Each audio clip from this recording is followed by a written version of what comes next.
Hey there everyone, how's it going? I'm thrilled to dive into a fascinating topic with you all, the iconic Alfa Romeo Montreal. Let's get ready to explore these beauties together. It was in August 1966 that Alfa Romeo received a most fortuitous commission to prepare two concept cars for the 1967 World Fair to be held in Montreal, Canada, to celebrate the 100th anniversary of the formation of the Confederation of Canada. Inspired by Antoine de Saint-Exupéry's Terre des Hommes and its theme of man and his world, the brief given to Alfa Romeo by the Expo organizers was to express man's ultimate aspirations in the field of motorcars. Alfa Romeo's president Giuseppe Luraghi saw an opportunity in promoting the Alfa Romeo brand in North America and at the same time explore the possibility of showcasing a potential flagship sports car. For the design and prototype of the concept car, Luraghi decided to commission his favorite coach builder then, Carrozzeria Bertone. The Torinese design house's take on the Alfa Romeo TZ chassis, the Kanguro concept from late 1964, and the recently revealed Lamborghini Miura had both astounded and impressed the automotive world for their sheer beauty, elegance, and flamboyance, as well as the conclusive argument that Bertone were already making the bodies of the very successful Giulia Sprint Coupe, on which the concept could be based. With the base decided, that of the Alfa Romeo Giulia Sprint GT with the 110 bhp 1.6-litre engine, Bertone's chief designer Marcello Gandini began the job of defining the shape. Retaining the donor car's 2.35-meter wheelbase, Gandini drew out a shape that was an evolution of the profile that he had penned for the Lamborghini Miura. An undulating belt line with a kick-up at the hip area, the window line curving up at the B-pillar post to meet the roof, which curved down to a deep rear glass window and which opened up as a hatch to access the boot, plus a truncated camtail for an abrupt rear. Flowing, curvaceous, sexy yet elegant, the design delighted in the subtle detailing as well. The headlamps half hidden under the bonnet, but visible through slats cut into the leading edge. The slim chrome bumper that went around the oval grille at the front with a neat alpha triangle at the center, the 7 vents on the B-pillar for cabin air extraction, complemented by the 12 on the bonnet, the clamshell opening of the latter, the shut line defined along the fender by a trim that ran along the length of the car, and so on. Two cars, both painted pearlescent white, were airlifted to Montreal in time for the start of the Universal Exposition, which was inaugurated on the 27th of April, 1967. With the overall profile owing more than a nod to the Miura, the B-pillar vents were inspired by the fender treatment of the Alfa Kanguro, and the headlamp slats reflected the concept first seen on the Porsche 911 Roadster. The wheel design, too, was an evolution of the ones on the Miura.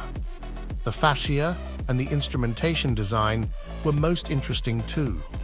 It was the work of a 24-year-old designer, Paolo Martin, who spent a few months at Bertone working under Gandini before moving on to a brilliant career with Pininfarina, Ghia, and then as an independent. By the time the Expo closed, the 29th of October 1967, more than 50 million had visited the fair, and many had seen and been wowed by the two beautiful Alfa Romeos. Photos and images of the two cars were flashed across the globe in magazines and newspapers, and Alfa fans and auto aficionados were bewitched by the style and elegance of the sports coupes. Although the two cars didn't have any specific model name, they began to be referred to as Montreal in honor of the Expo, and with enthusiasts and motoring hacks clamoring the Alfa Romeo management to put the cars into production, the Milanese carmaker decided to begin the process of developing the car for series production. It would have been straightforward enough to productionize the concept car with the running gear and engine of Alfa's standard coupe, but Alfa opted for a bolder course. The company's racing subsidiary, Auto Delta, had recently developed a 1995cc DOHC V8 for use in the Tipo 33 sports racer and its rare street-going counterpart, the 33 Stradale. A detuned version of that engine would give the Montreal performance to match its looks and help to rationalize the engine's development costs. The inspiration may have been the Fiat Dino, which featured a race-bred, Ferrari-designed V6. For the Montreal, the V8 was bored and stroked to 2,593 cc, trading the racing engine's 10,000 RPM redline for mid-range torque.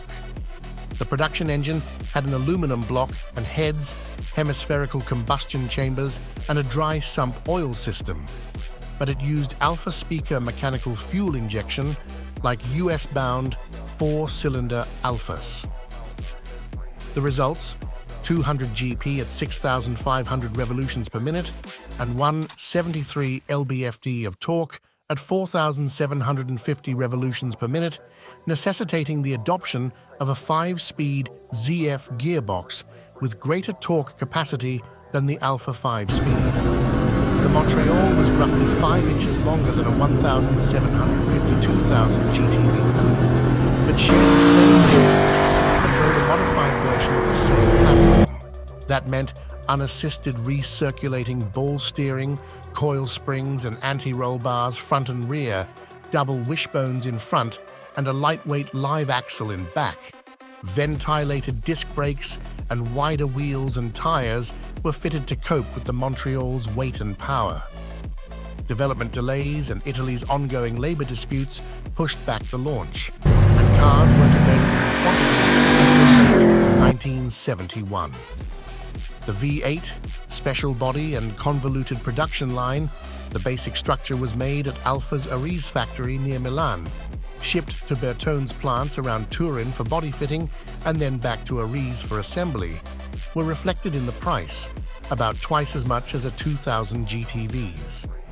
With 200 GP and a 900-pound curb weight, the Montreal was quick for its era, 0 to 60 miles per hour in less than 8 seconds and a top speed of more than 135 miles per hour. The V8's free-revving nature and addictive exhaust note were also attractive. Sadly, the rest of the package was less engaging. The suspension was tuned for strong initial understeer, and while you could balance that with the throttle, the fatter tires and extra weight on the nose made fast cornering or parking lot maneuvers a chore. Beyond that, the brakes inspired little confidence, ventilation was mediocre, and the dashboard favored style over ergonomics.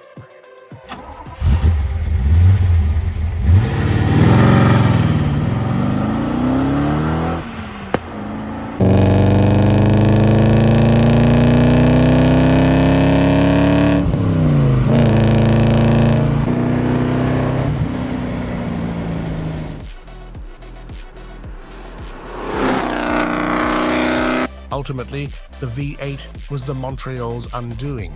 The engine was charismatic, but it was thirsty and expensive to run.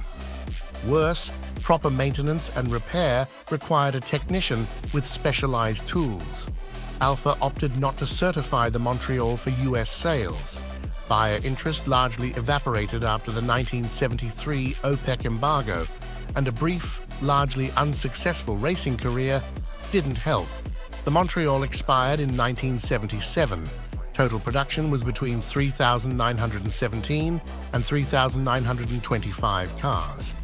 While not a great success, the Montreal remains Alfa's only post-war try at a regular production V8.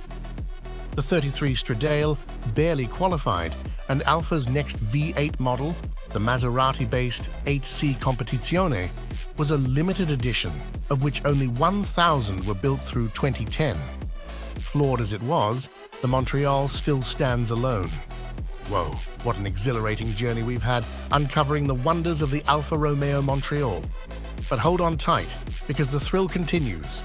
We're eagerly awaiting your thoughts on this epic experience.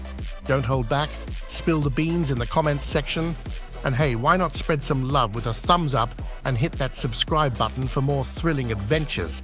Until we meet again, folks.